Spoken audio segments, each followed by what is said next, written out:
let's see if we can make a high-end farmhouse style lantern using some of this shiplap MDF from Dollar Tree.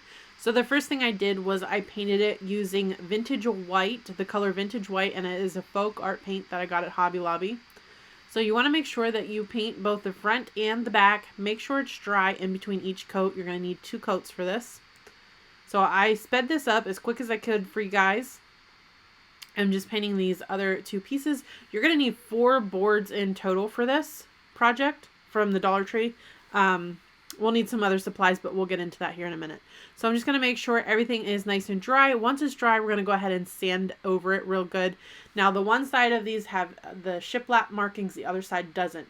So to give that back side the shiplap markings, what I did was I just took my sanding block on its side and just kind of scuffed it up in a line to give it that look.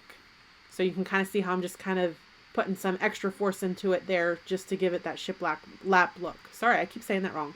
So once I get that done, I'm just going to do that to all 4 boards here. And then once we get that done, I was going to use this chewing tobacco can. My husband chews, so sometimes I use them to craft with. But I decided to forego that, and I'll show you why in a minute.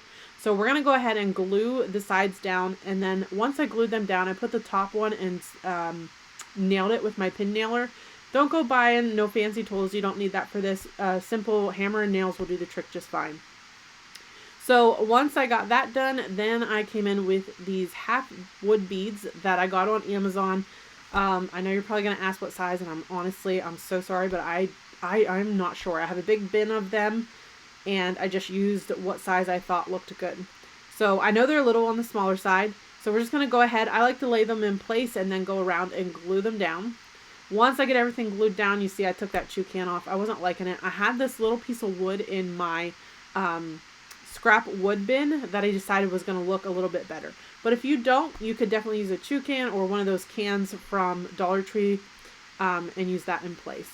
So then I'm going to go ahead and paint over the beads that we glued down. They were a natural wood color, so I just painted them white so they blended in with the rest of the project. And then we're going to glue this top one. Then I have this large half wood bead. I got this at, it's almost like a drawer handle. I got it at Hobby Lobby.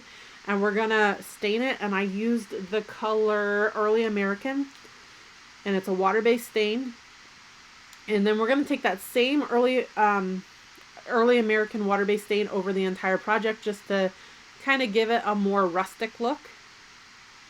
And what you want to do is kind of dip it in the stain and then brush some off and then go over it. I always like to start on the edges first. That way I get the most stain on the edges. And this turned out so gorgeous. I think we nailed it. Let me know what you guys think, and let me know if you plan to give this one a try. Thanks so much for watching.